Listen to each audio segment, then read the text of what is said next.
정의와 공정을 외치면서 권력기관 개편을 밀어붙여온 법무부 장관 자신은 과연 정의롭고 공정했는지에 대해 국민들은 실망을 넘어 분노를 표출하고 있습니다. 추미애 장관이 취임한 이후 검찰총장에 대한 위법한 수사지휘, 인사학살로 일컬어지는 편가르기 검찰 인사, 검경수사권 조정 범위를 법무부령으로 정하는 등 수사기관의 정치적 중립성을 심각하게 훼손하고 있습니다. 현 정권은 단순히 검찰 권한을 떼어다가 공수처에, 경찰에 나눠주기만 하면 정의가 실현되고 정치적 중립성이 확보되는 것처럼 막무가내로 밀어붙이고 있습니다. 그러나 수사기관의 정치적 중립성은 하루아침에 저절로 얻어지는 것이 아닙니다. 검찰의 정치적 중립성은 불이익을 감수하고라도 이를 지키려는 수많은 검사들의 크고 작은 노력들 덕분에 법무부 장관과 검찰총장이 상호 존중하고 자제한 덕분에 또 정치 권력이 수사에 개입하는 것을 절제한 덕분에 조금씩 그 자리를 잡아온 것입니다. 그런데 추미애 장관은 이렇게 어렵게 조금씩 쌓아온 검찰의 정치적 중립성을 일거에 무너뜨렸습니다. 살아있는 권력의 비리에 대해 더욱 엄정하고 예리한 칼날을 들이대야 할 검찰을 장관 아들 사건이라고 해서 8개월 동안이나 권력의 눈치만 살피는 정치검찰, 식물검찰로 만든 사람들이 도대체 누구입니까? 저는 오늘 추미애 장관이 과연 장관직을 계속 수행할 자격이 있는지, 현 정권이 수사기관의 독립성과 중립성을 지키려고 하는 것인지 훼손하려고 하는 것인지에 대해 물으려고 합니다. 9월 1일 날 예결위에서 장관 보좌관이 부대 전화한 사실이 있느냐 없다라고 답변을 하셨어요. 오늘도 그렇게 답변하셨습니다. 제가 보좌관에게 전화 걸라고 시킨 사실이 없다를 명확하게 다시 말씀드리겠습니다. 보좌관이 아들 부대에 전화한 사실이 있습니까?입니다. 답변. 그거는 제가 알지 못합니다. 온 나라가 지금 난리가 났습니다.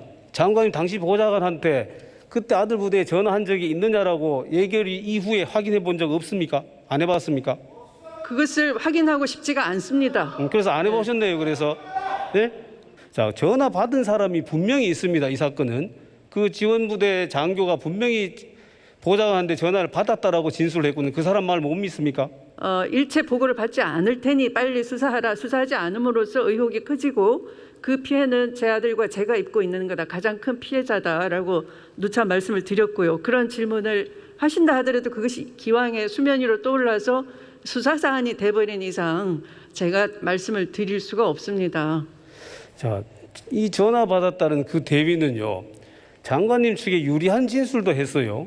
그래서 지원 대대장한테 보고를 했더니 병가는 안 되고 휴가를 가라라고, 개인 연가를 가라라고 해서 했다라고까지 유리한 진술을 했어요. 그런데 이 사람 말 못 믿습니까? 아니, 믿고 안 믿고 유리 분리를 떠나서 수사에 관련돼 있는 질문에 대해서는 제가 이 자리에서 답변 드릴 수가 없는 거죠. 일체 그럼 진술을 거부하시는 겁니까?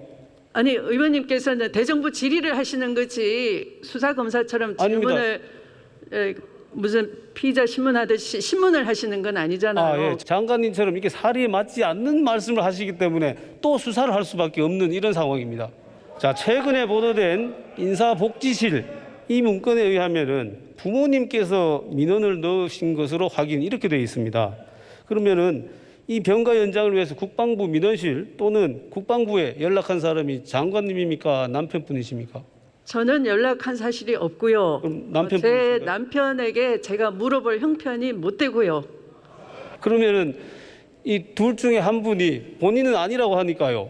논리적으로 부모님이 전화를 했다고 그러면은 장관님 아니라 그러니까 당연히 남편분이시네요.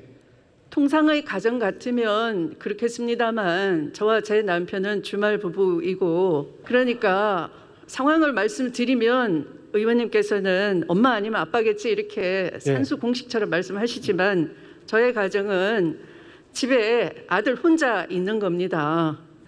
거길 보면 이제 면담한 것이 기재가 돼 있는데 이 지원 반장이 아들을 전화 상담을 해주면서 내가 휴가를 줄 때는 그 30일간 가능하다라고 너한테 고지를 했으니 부모한테 얘기하지 말고 민원을 국방부 민원을 통하지 말고 나한테 얘기하라 이렇게 적혀 있어요. 아들은 아마도 그게 내가 아픕니다라고 계속 얘기했기 때문에 그것을 엄마가 신경을 써서 전화를 했겠거니 짐작을 하고 거기다 그런 답변을 했음을 그 전화로 그런 답변을 받았음을 확인했다 이렇게 돼 있을 겁니다. 자, 그러면 장관님이 아니라도 우선 누군가는 국방부에다 민원을 제기했다는 거 아닙니까? 아니 그러니까 저는 엄마로서 미안하지 아들한테 미안한데요. 국방부 민원에다가 전화를 넣은 적이 없습니다. 그 6월 25일 당시에 당직 사병은 상급 부대 대위가 찾아와서 휴가 처리하라 했다고 진술했어요. 자, 이 상급 부대 대위가 찾아오려면은 누군가는 상급 부대에 전화를 해야 됩니다. 아들이 상급 부대 대위에 전화를 해가지고 가봐라라고 할 수 있겠습니까? 이것은 분명히 제 생각에는 장관님 아니면 보좌관 누군가가 전화를 했던 것 같거든요. 어떻습니까? 저도 똑같이 궁금하니까 수사를 통해서 밝혀질 수밖에 없겠죠. 네, 수사를 통해서 밝혀질 겁니다. 예.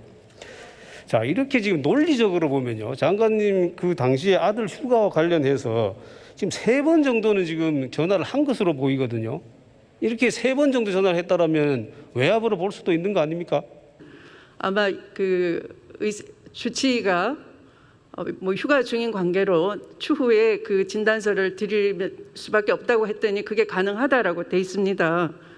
그러면 그 사이에 뭐 의원님이 짐작하는 그런 일이 이루어졌을 수는 있으나 그게 외압으로 보이진 않지 않습니까? 얼마든지 휴가를 보낼 때 30일간 가능한데 나한테 상담을 하라라고 한 거니까. 그런 일이라는 것은 일단은 상급부대에 전화하는 일이 있을 수도 있다는 얘기죠. 아니 그러니까 자연스럽지 않습니까? 안 아픈 게 아닌데 그러니까 아픈 걸 둘러댔으면 외압이 작용할 수 있는 거지만 아픈 환자 병사가 얘기한 것이니까. 자, 다른 의혹에 대해서 좀 묻겠습니다. 용산에 배치되도록 해달라고 얘기한 적 있습니까?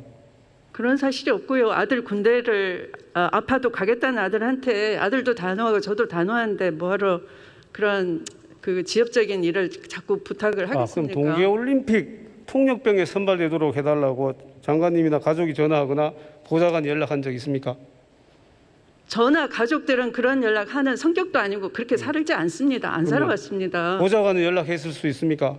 이것도 확인해봐야 됩니다. 그것도 잘 모르겠습니다. 저는 그렇게 제가 이 사건 제기된 이후에 일일이 제가 수사하듯이 그렇게 조사하지 않았으니까요. 장관님이 1월 달에 규정을 바꿔가지고 특별수사본부나 임시조직 설치하려면은 장관 승인 받아야 되지요.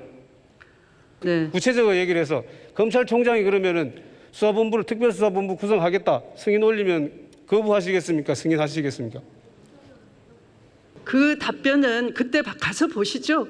그리고 의원님께서 자꾸 의혹만 주장만 하시지 말고 그 의혹을 뒷받침할 수 있는 증거가 있으면 검찰에 계속 내주시면 되지 않습니까? 증거는 검찰에서 수사를 하는 것이지요. 그리고 그 검찰이 공정하게 수사할 수 있도록 하는 것이 국회의원이 촉구하는 거예요. 그게 국회의원이 하는 일입니다. 맞습니다. 국회의원 직접 수사하는 거 아니잖아요. 맞습니다. 그런데 의원님들께서 그렇게 의혹만 제기하는 것도 수사에 영향을 미치는 것이겠죠.